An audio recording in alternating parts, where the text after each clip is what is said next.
তাহলে আমরা আজকে যে কাজটা করব তার নাম হলো আংশিক ভগ্নাংশ। এখন প্রশ্ন হলো যে আংশিক ভগ্নাংশ জিনিসটা কী, ভগ্নাংশ জিনিসটা কী, সেখান থেকে আংশিক ভগ্নাংশ আমরা কীভাবে নেব। তাহলে আমরা জানি হর এবং লবের উপর ভিত্তি করে কি হয়, ভগ্নাংশ হয়। তাহলে আমরা যদি একটা লিখি, ধরো 5/7, এটাকে আমরা একটা ভগ্নাংশ বলি। কিন্তু এই ভগ্নাংশটাকে যদি আমরা ছোট ছোট অংশে বিভক্ত করতে পারি, একটা পূর্ণাঙ্গ ভগ্নাংশকে যদি আমরা অংশ বিশেষ তৈরি করতে পারি, যেগুলোর যোগফল আবার পূর্বের ভগ্নাংশটি পাওয়া যায়, তাহলে ওইগুলোকে বলা হয় আংশিক ভগ্নাংশ। যেমন আমি যদি এটাকে এভাবে লিখি 2/7, 3/7, এটা যে কথা, এটা একই কথা না? দেখো এটাকে যদি আমরা আবার যোগ করে দিই তাহলে এটাই পাওয়া যায়। তাহলে এটার অংশ বিশেষ হলো এটা, এটার অংশ বিশেষ হলো এটা। তাহলে এটা একটা অংশ, এটা একটা অংশ, এটা, যার কারণে এইটাকে বলা হয় আংশিক ভগ্নাংশ। তবে কথাটা হলো এভাবে, আংশিক ভগ্নাংশ কখনোই অপ্রকৃত ভগ্নাংশের হয় না। ভগ্নাংশ কয় প্রকার? 3 প্রকার। ভগ্নাংশ কয় প্রকার? 3 প্রকার। কি কি? প্রকৃত ভগ্নাংশ, তাহলে প্রকৃত ভগ্নাংশ, অপ্রকৃত ভগ্নাংশ, মিশ্র ভগ্নাংশ। তাহলে আমরা জানি প্রকৃত ভগ্নাংশ যার উপরেরটা, মানে কি লব ছোট হর বড়, লব ছোট হর বড়, তাদেরকে আমরা কি বলি? প্রকৃত ভগ্নাংশ। অপ্রকৃত ভগ্নাংশ এর উল্টা কথা, যেমন লব বড় হর ছোট। আর মিশ্র ভগ্নাংশ মানে একটা পূর্ণ সংখ্যা আর একটা প্রকৃত ভগ্নাংশ যখন এক করা হয় তখন সেটাকে বলা হয় মিশ্র ভগ্নাংশ। এখন আমরা যখন কাজ করব তখন সবসময়ের জন্য প্রকৃত ভগ্নাংশের উপরে ভিত্তি করে আংশিক ভগ্নাংশ বের করব, কারণ প্রকৃত ভগ্নাংশ ছাড়া আংশিক ভগ্নাংশ করা যায় না। এখন যদি প্রশ্ন হলো যে যদি একটা অপ্রকৃত ভগ্নাংশ আসে তাহলে আমরা সেটাকে কিভাবে আংশিক ভগ্নাংশ প্রকাশ করব? অপ্রকৃত ভগ্নাংশেরও তো আংশিক ভগ্নাংশ করতে দিতে পারি, তাহলে সেটাকে মিশ্র ভগ্নাংশ প্রকাশ করতে হবে। প্রথমে অপ্রকৃত ভগ্নাংশকে কি করতে হবে? প্রথমে মিশ্র ভগ্নাংশ প্রকাশ করতে হবে। এই মিশ্র ভগ্নাংশের মধ্যে একটা পূর্ণ সংখ্যা থাকে আর একটা প্রকৃত ভগ্নাংশ থাকে। এই প্রকৃত ভগ্নাংশে আংশিক ভগ্নাংশ প্রকাশ করবে, আর পূর্ণ সংখ্যা যেমন আছে তেমন থেকে যাবে। যাই হোক, আমরা এখানে এভাবে আস্তে আস্তে করে একটা একটা করে দেখব। মোটামুটি 4টা অংশ কাজ করতে হবে, মানে 4টা পদ্ধতিতে কাজ করতে হবে, ঠিক আছে? তাহলে আমরা এখানে দেখো, তাহলে আমাদের কিভাবে আংশিক ভগ্নাংশে প্রকাশ করতে হয় সেটা আমরা দেখব। কারণ x + 2 s² - 7x + 12, দেখো এটাকে আমরা দুটো পদ্ধতিতে শিখাবো তোমার। প্রথমে কিভাবে কাজটা করব, x + 2, আর নিচের অংশটাকে আমরা ভেঙে দেই, উৎপাদকে বিশ্লেষণ করি।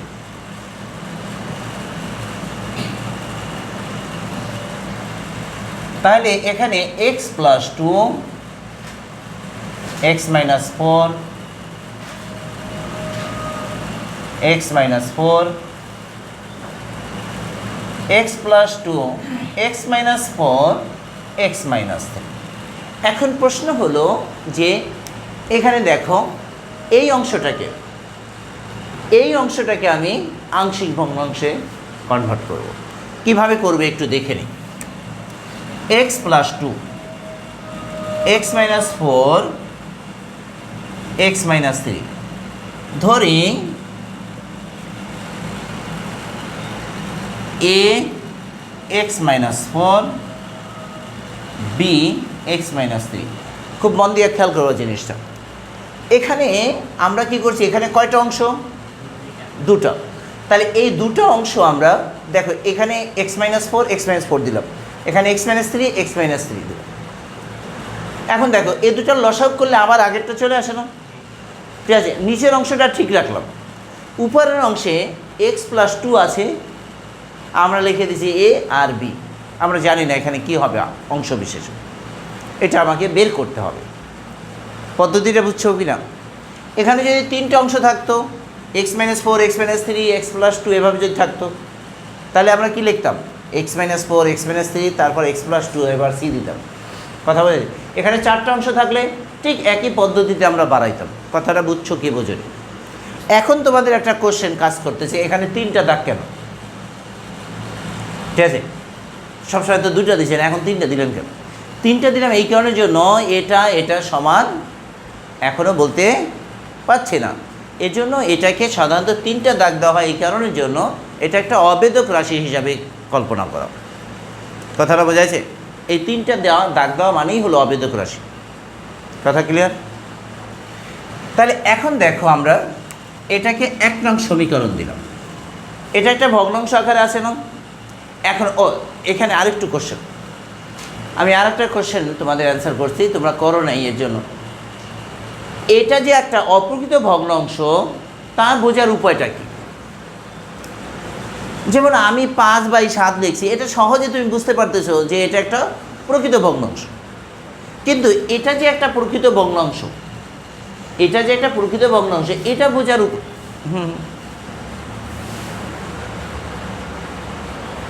এটা যে একটা প্রকৃত ভগ্নাংশ এটা বোঝার উপায়টা কি?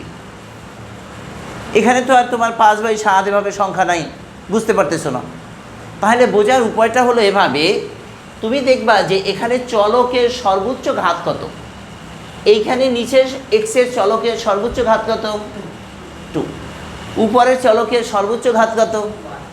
তাহলে উপরেরটা ছোট, নিচেরটা বড়, তাহলেই আমরা এটা বলতে পারি যে উপরেরটা ছোট, নিচেরটা বড়, তাহলে অবশ্যই সেটা প্রকৃত ভগ্নাংশ। কথাটা ক্লিয়ার হয়েছে? বুঝছো কি বোঝনি?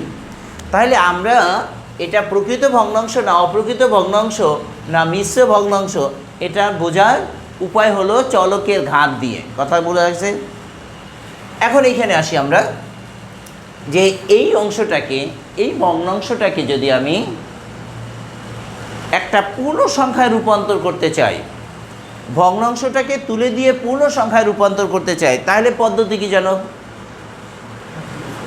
তাহলে পদ্ধতি হলো তুমি এই ভগ্নাংশের লসাগু দিয়ে প্রত্যেকটাকে গুণ করতে হয়।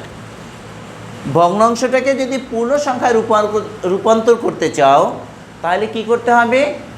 লসাগু দিয়ে, ভগ্নাংশের হরগুলোর লসাগু দিয়ে তুমি উভয় পক্ষে গুণ করে দিতে হবে।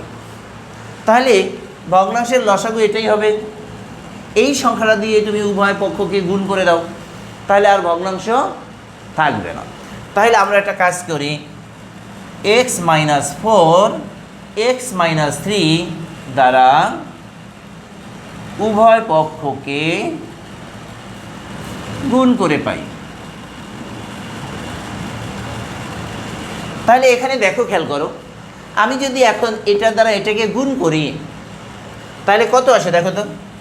এটা দ্বারা এখানে গুণ করলে এটা কাটা যাবে, এটা কাটা যাবে, কারণ এই সংখ্যাটা উপরের সংখ্যা চলে আসবে। এখানে উভয় পক্ষকে গুণ করে পাই, তাহলে ভগ্নাংশকে তুলে দেওয়ার জন্য আমাকে কি করতে হবে? হরগুলোর লসাগু দ্বারা উভয় পক্ষে গুণ করতে হবে। তাহলে গুণ করলাম, দেখো এখানে যদি গুণ করি তাহলে এভাবে যদি দেখো x+2 x-4 x-3 এটা দ্বারা গুণ করে দিলাম, x-4 x-3 গুণ করলে এটা কাটা যায়, এটা কাটা যায় না, তাহলে রইল কত? তাহলে কত আসে? x+2। এখানে কত থাকে? এখানে যদি গুণ করি তাহলে x-4 x-4 কাটা যায়, রইল কত?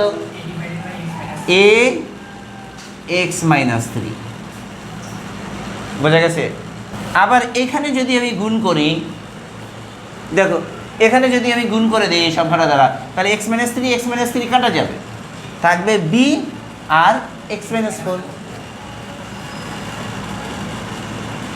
এটাকে 2 নং সমীকরণ। ঠিক আছে?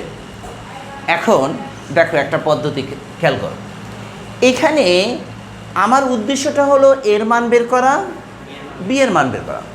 আমি যদি এখান থেকে দেখো এর মান বের করতে চাই তাহলে এ রেখে বিকে তুলে দিতে হবে আগে, নাহলে তো আমি এর মান বের করতে পারবো না। তাহলে এর জন্য একটা সহজ বুদ্ধি অবলম্বন করো, এক্সের জায়গায় কত বসালে এই ফাংশনটা শূন্য হয়ে যাবে? এই অংশটা শূন্য হবে এক্সের পরিবর্তে কত বসাইলে? 4 বসাইলে। তাহলে এখানে যদি আমি 4 বসাই এক্সের পরিবর্তে, x=4 2 নঙে বসিয়ে পাই।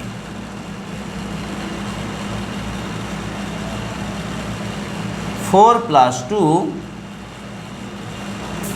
4 মাইনাস 3, এটা না? আর এখানে বসাইলে 4 মাইনাস 4, তাহলে এটা কাটাকাটি করলে এটা শূন্য হয়ে যায় না? তাহলে অংশটা বাদ। তাহলে রইল কত দেখো 6, আর এ পাশে থাকে a। তাহলে আমরা এর মান কত পেয়ে গেছি? 6। এটা একটু ঝটপট তুললাম। তাহলে এখানে দেখো আমরা b এর মানটা বের করতে হলে আমাকে কি করতে হবে? b এর অংশে এবার বিটা রেখে এটাকে শূন্য তৈরি করতে হবে। তাহলে এটাকে শূন্য তৈরি করতে হলে এর জায়গায় কত বসাইতে হবে? দেখো 2 নং সমীকরণে x এর পরিবর্তে 3 বসাইতে হবে। তাহলে আমরা লিখে দিই x = 3, 2 নঙে বসিয়ে পাই।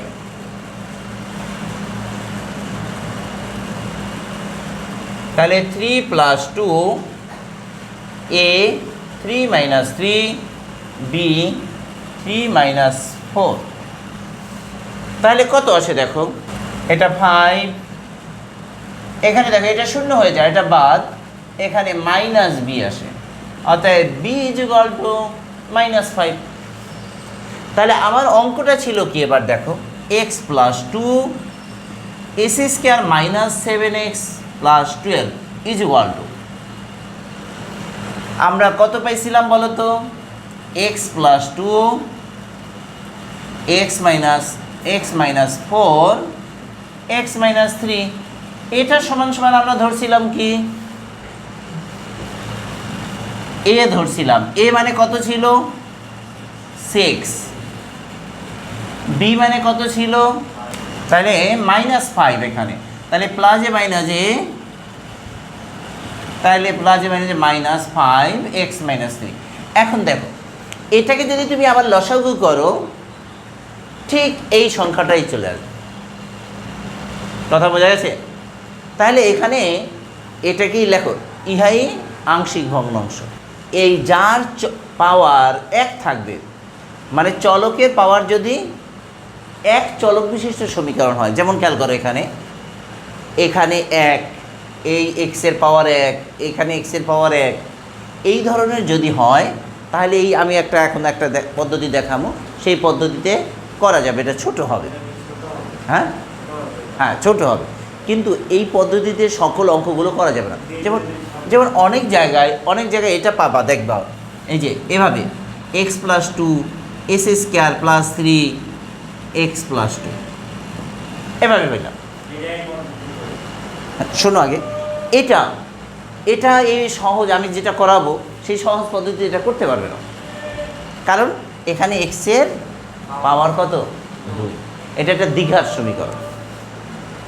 তাহলে দ্বিঘাতগুলো করা যাবে না, শুধু একঘাতগুলি করা যাবে, শুধু একঘাতগুলি করা যাবে। এর জন্য আমরা ওই সহজ পদ্ধতিটা শিখাবো ঠিকই, কিন্তু সকল জায়গায় ওই অংশটা প্রযোজ্য হবে না। এর জন্য এই পদ্ধতিটা ভালো করে শিখতে হবে, কারণ এই পদ্ধতিটা সকল জায়গায় প্রযোজ্য হবে। এখন কিভাবে করব আমরা, সহজটা কিভাবে করব সেটাও একটু দেখে নিই। দেখো সহজ পদ্ধতিতে সরাসরি আমরা আংশিক ভগ্নাংশ করব। এখানে যেমন আমাদের 1.5 পৃষ্ঠা হয়েছে, ওখানে 3 লাইনে অঙ্ক শেষ করব। দেখো x plus 2 s² minus 7x plus 12 সমান সমান আমরা এখানে কি পাইছিলাম বলো তো? 4x 3x plus 12।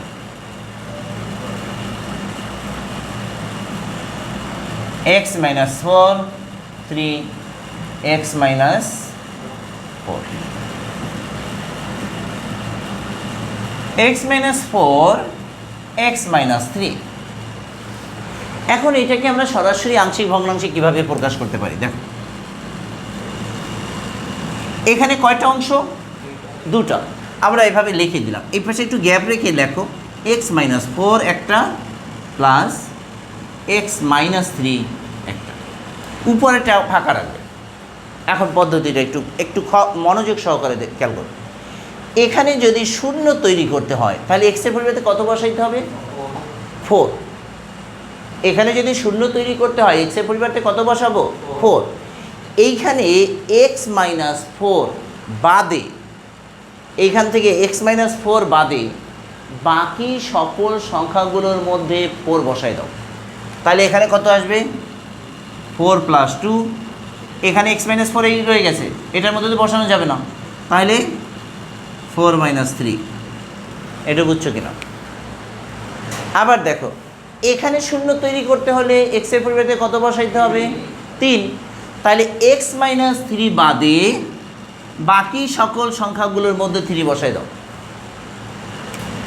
3 + 2 3 - 4। বুঝছো কিনা? এখন কত আসে দেখো, 6 x - 4, 4 থেকে 3 গেলে থাকে 1, 1 দিয়ে এটাকে গুণ করলে এটাই আসে 5। এখানে আসে কত? -1 x - 3। তাহলে এটাকে আমরা এভাবে লিখতে পারি না? দেখো তো, 6 x - 4, এই মাইনাস এই প্লাস, প্লাস মাইনাস মাইনাস, এই 5 x - 3। দেখো তো অঙ্কটা হয়ে গেছে কিনা? ইহাই আংশিক ভগ্নাংশ।